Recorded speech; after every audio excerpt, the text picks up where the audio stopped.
심화하는 이상기후와 일손 부족, 높아지는 생산비까지 농업 현장은 그 어느 때보다 큰 위기를 겪고 있습니다. 이런 가운데 지난 3월 취임한 조정주 경기도 농업기술원장은 서류보다 현장, 형식보다 실용을 강조하면서 새로운 해법 찾기에 나섰는데요. 오늘 위클리 초대석에서는 조정주 원장과 함께 경기 농업의 미래 전략을 이야기 나눠보도록 하겠습니다. 원장님 어서 오십시오. 네, 반갑습니다. 네, 반갑습니다.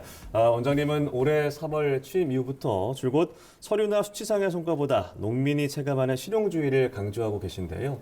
30년 넘게 경기 농업을 위해서 힘써오신 만큼 임기 내에 꼭 이루고 싶은 핵심 비전은 무엇이 있을까요?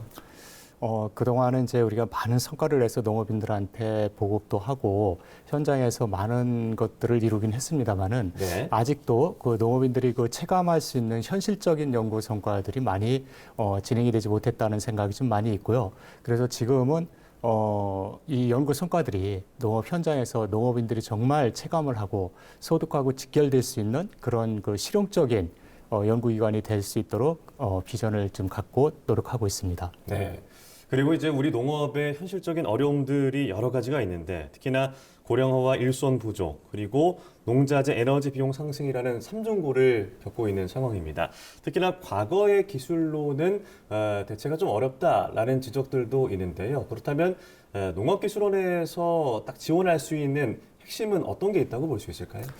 최근에 들어와서는 이제 그 AI라든지 빅데이터라든지 이런 부분, 그다음에 스마트 농업 이런 부분들을 적극적으로 도입을 하고 현장에서 맞춤형 컨설팅이라든지 또 그 요즘 저희가 굉장히 그 국제 정세가 불안하고 이런 가운데 그 농자재라든지 이런 부분도 많이 문제가 되고 있지 않습니까? 네. 가격 상승이라든지. 그래서 이런 부분을 해결하기 위한 노력들도 저희가 많이 하고 있고요.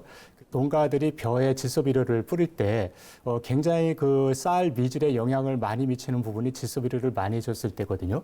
그래서 그걸 저희가 기준점을 고품질 벼 생산을 위해서 시바르당 7kg를 주는 것으로 목표로 하고 있습니다. 그래서 관행 대비 그렇게 전체 우리가 72,000 헥타를 실행을 했을 때 약 한 120억 정도의 비료비 절감 효과도 거둘 수가 있습니다. 그래서 네. 이러한 여러 가지 측면에서 경영비를 좀 절감하는 기술들을 적극적으로 도입을 하고 있습니다. 네, 말씀하신 대로 요즘에 뭐 AI 시대다라는 얘기를 하는데 특히나 기술원에서 AI와 빅데이터, 인공위성까지 활용한 어떤 스마트 농업의 지원이 더욱더 기대가 되는 상황인데 실제 농가에서 체감할 수 있는 변화는 어떤 게 있을까요? 네, 그렇습니다. 그래서 저희가 작년 같은 경우에 그 인공위성의 영상을 사진을 활용을 해서 네. 벼농사의 생육 상황을 체크를 해서 그 생육 상황을 농가에 피드백을 해서 생산에 도움을 드리는 시스템을 개발을 해서 해봤는데 그게 이제 그 LA에서 작년에 열렸던 CES에서 혁신상을 수상한 바가 있습니다.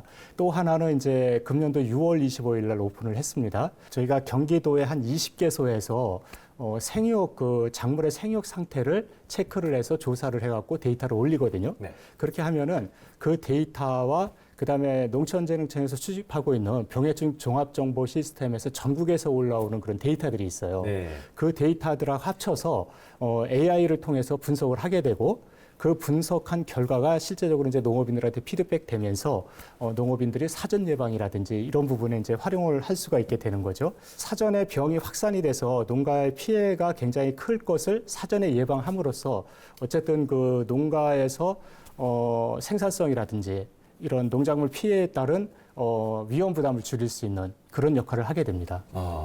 그리고 또 경기도 하면 버섯, 인삼, 허회 같은 특화 종목이 굉장히 유명하잖아요. 뿐만 아니라 최근에는 경기미 증류주 그리고 버섯 대체식품처럼 농산물의 새로운 가치를 더하는 시도도 눈에 띄고 있습니다. 경기 농산물을 어떤 미래 먹거리 산업으로 키우기 위한 전략들 어떤 게 있을까요?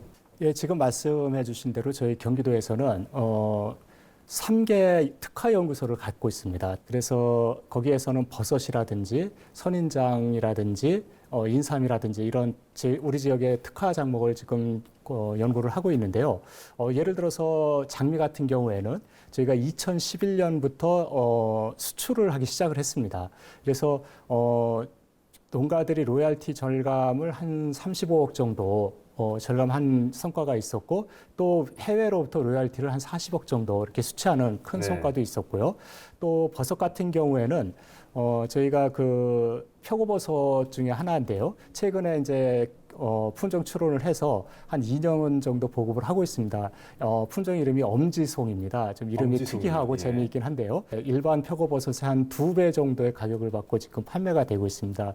이게 왜 특이하냐면 네. 보통의 표고버섯은 갓만 이렇게 따서 먹고 대는 버리거든요. 예. 근데 얘는 갓과 그 대까지 모두 먹을 수 있는 그런 버섯입니다. 그만큼 농가도 굉장히 반응이 좋았고 시장에서도 굉장히 큰 성과를 내고 있다는 얘기죠. 그다음에 저희 같은 경우에 쌀이 경기미가 굉장히 유명하잖아요, 전국적으로. 그 경기미를 활용한 증류주라든지 이런 부분도 저희가 많이 이제 개발을 해서 술 하시는 분들한테 기술 이전을 해서 특화해가지고 시중에도 많이 이제 판매를 하고 있습니다. 네, 말씀하신 대로 엄지 버섯뿐만 아니라 경기도의 특화 종목들, 새로운 품목들을 저희가 기대를 해볼 수 있을 것 같습니다. 또 경기도는 지역 특성상 도농 복합 지역이 많아서 특히나 이제 청년 농업인들이 굉장히 많습니다. 온라인 마케팅이나 디지털 농업에 대한 관심이 높은 편인데 경기 농업의 세대 교체를 위해서 맞춤형 지원이 이루어지고 있는지도 궁금하고요. 또 마지막으로 현장의 농업인들에게 전하고 싶은 말씀도 한 말씀 부탁드리겠습니다. 가장 큰 것이 이제 지가라든지 이런 부분이 상당히 높다 보니까 신규 진입하기가 어려운데 좀 정착을 안정적으로 할 수 있게 여러 가지 저희가 이제 지원도 해드리고 컨설팅도 해드리고 이런 역할들을 좀 하고 있습니다. 경기농업대학이라든지 경기농업학교 이런 데서 그들이 필요로 하는 세부적인 부분을 적극적으로 이렇게 교육도 시켜드리고 저희가 그 AI를 활용을 해서 여러 가지 그 현장에서 할 수 있는 경영 전략, 그다음에 온라인 마케팅 이런 것들에 대한 교육도 많이 하고 있습니다. 그래서 농촌진흥청 또 도의 경기도 농업기술원, 그다음에 시군의 농업기술센터 요 3개 기관이 유기적으로 협동을 해가지고 어쨌든 이 청년 농업인들이 떠나지 않고 안정적으로 정착을 해서 우리 농촌 사회를 보다 더 활기차게 만들어 갈 수 있는 역할을 할 수 있게 그런 역할을 저희가 지금 적극적으로 하고 있고 또 그걸 위해서 여러 가지 지원, 그다음에 그 지역 사회에 여러 가지 관심도 유도하고 이렇게 하고 있습니다. 네, 알겠습니다. 말씀하신 대로 정말 결국 모든 농정의 답은 연구실이 아닌 현장에 있다라는 생각이 원장님을 통해서 듣게 되는데요. 경기농업이 지속가능한 미래산업으로 성장하길 기대해 보도록 하겠습니다. 지금까지 조정주 경기농업기술원장과 함께했습니다. 오늘 말씀 고맙습니다. 네, 감사합니다.